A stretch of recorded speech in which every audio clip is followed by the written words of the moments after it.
دوستو آج کے اس ویڈیو میں ہم بات کریں گے خلفائے راشدین میں سے پہلے خلیفہ حضرت ابو بکر صدیق کے بارے میں۔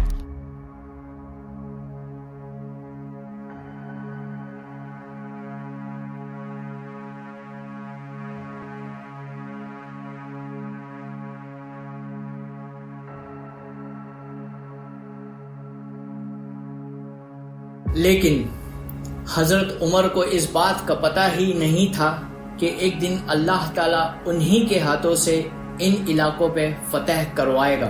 حضرت عمر اپنی تلوار لیے ہوئے کھڑے ہی تھے، لیکن حضرت ابو بکر صدیق نے انہیں فرمایا کہ اے عمر اپنے آپ کو سنبھالو۔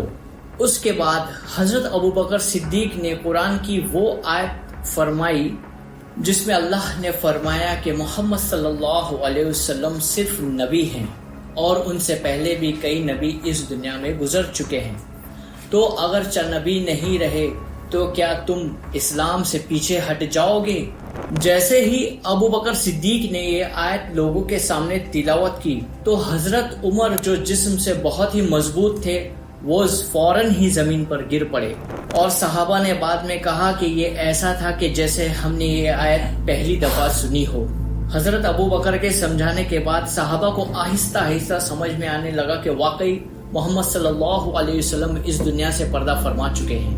مسجد نبوی میں ابھی یہ سب چل ہی رہا تھا کہ کچھ لوگوں نے آ کر بتایا کہ انصار مدینہ نبی کریم صلی اللہ علیہ وسلم کے بعد اپنا نیا لیڈر چن رہے ہیں۔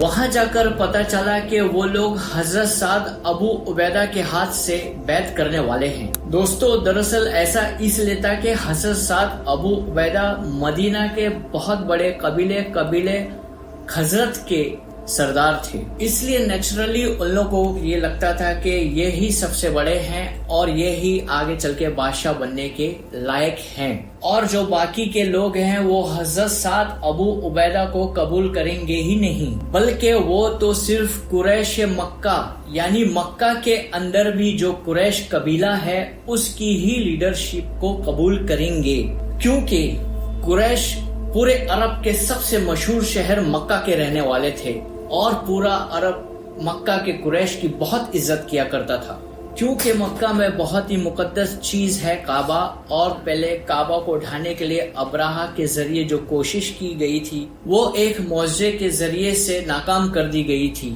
اور اس واقعے کے بعد سے قریش کی پورے عرب میں کافی عزت بڑھ گئی تھی، اور اب محمد صلی اللہ علیہ وسلم بھی اس قریش قبیلے سے تھے، تو ظاہر ہے کہ اب قریش ہی ہے جو پورے عرب کو یونائٹ رکھ سکتا ہے۔ یہ بات سن کر کے وہاں کے موجود سبھی لوگوں نے حضرت ابو بکر صدیق کی بات کو مان لیا، لیکن اس بات پر ابھی بھی بحث چل رہی تھی کہ اب اتنے بڑے ایمپائر کو اب سنبھالے گا کون۔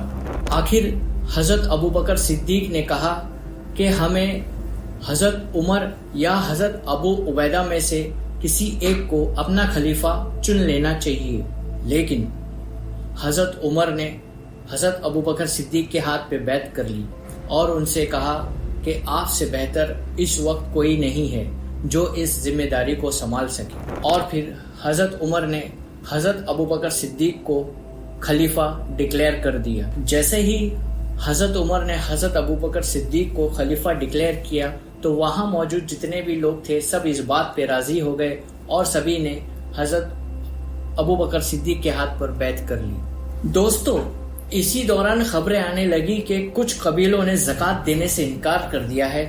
دراصل یہ وہ قبیلے تھے جو حال ہی میں مسلمان ہوئے تھے۔ بعض لوگوں نے تو جھوٹا نبی ہونے کا دعویٰ کر کے لوگوں کو بیوقوف بھی بنانا شروع کر دیا۔ یہ حالات دیکھ کر کچھ صحابہ نے حضرت ابو بکر صدیق کو مشورہ دیا کہ اس وقت پورے حالات خراب ہیں تو اسامہ کے لشکر کو شام کی طرف بھیجنا مناسب نہیں ہے، اگرچہ لشکر مدینہ میں رہے گا تو اگر کوئی دشمن حملہ کرے تو ان سے لڑنے میں ہمیں آسانی ہوگی۔ لیکن حضرت ابو بکر صدیق نے یہ مشورہ ماننے سے انکار کر دیا اور کہا کہ اگر مدینہ میں تنہا بھی رہ جاؤں تو بھی دشمنوں کے خوف سے اس لشکر کو شام جانے سے نہیں روکوں گا جس لشکر کو میرے نبی محمد صلی اللہ علیہ وسلم نے شام جانے کا حکم دیا تھا۔ پھر لشکر کو رخصت کرنے کے لیے حضرت ابو بکر صدیق خود مدینہ سے باہر مقام ظروف تک گئے اور چل کر کافی دور تک لشکر کو رخصت کیا اور انہیں دعائیں دی۔ اسامہ کا یہ لشکر تقریباً 70 دن میں عیسائیوں کو سزا دے کر واپس لوٹ آیا۔ دوستو، نبی کریم صلی اللہ علیہ وسلم کے پردہ فرمانے کے بعد کچھ قبیلوں نے اسلام سے منہ پھیر لیا، کچھ قبیلوں نے زکوٰۃ دینے سے منع کر دیا اور کچھ قبیلوں نے تو نبوت کا بھی دعویٰ کر دیا۔ ان میں کچھ لوگ ایسے پیدا ہو گئے جو اپنے آپ کو نبی کہنے لگے، غرض یہ کہ بہت سارے لوگ مرتد ہو گئے۔ حضرت ابو بکر صدیق نے ان سبھی کے خلاف جنگ چھیڑ دی۔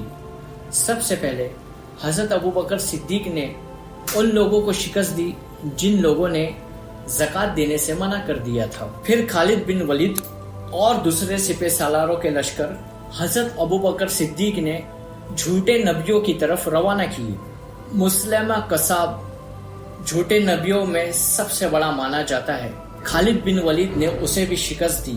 اس جنگ میں مسلمہ کذاب مارا گیا اور مسلمان بھی کافی شہید ہوئے، لیکن اس طرح جھوٹے نبیوں اور فساد پھیلانے والے لوگوں کا اور زکوٰۃ نہ دینے والے لوگوں کا اختتام ہوا۔ یہ سب حضرت ابو بکر صدیق کی ایمانی طاقت اور شجاعت کی وجہ سے ممکن ہوا تھا۔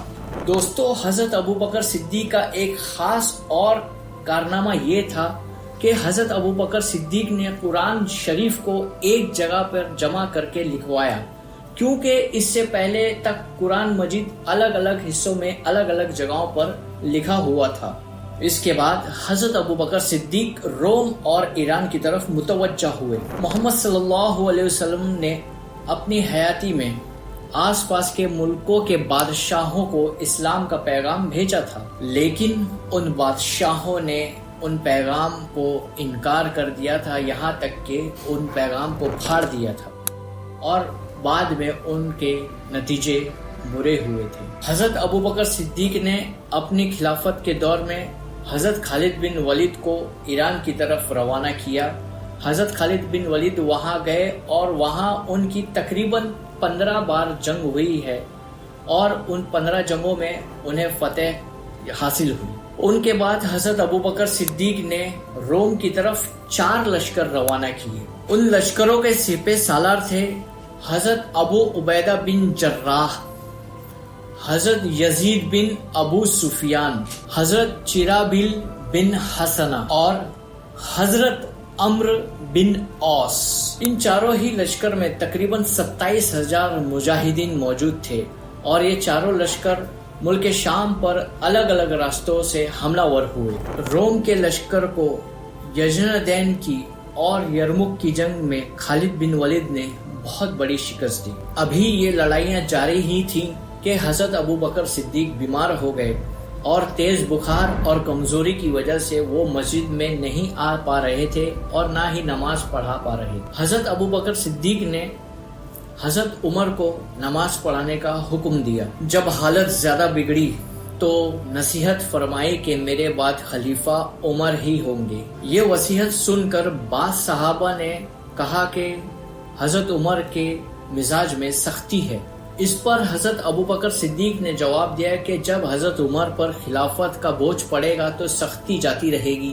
بیماری کے دنوں میں حضرت ابو بکر صدیق نے یہ وصیت کی کہ میری قبر نبی کریم صلی اللہ علیہ وسلم کے قریب ہی بنائی جائے۔ دوستو، ہجرت کے 13 سال بعد حضرت ابو بکر صدیق اس دنیا سے رخصت ہو گئے۔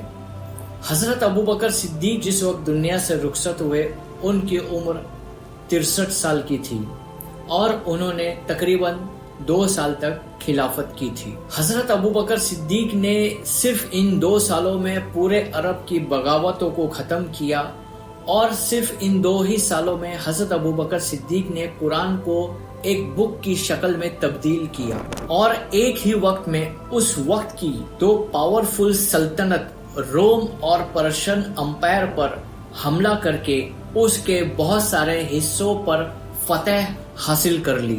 حضرت ابو بکر صدیق کے بھیجے ہوئے لشکر ابھی اپنے مشن ہی پر تھے، لیکن خلافت اب حضرت عمر کے پاس تھی۔ تھی. Subscribe for more.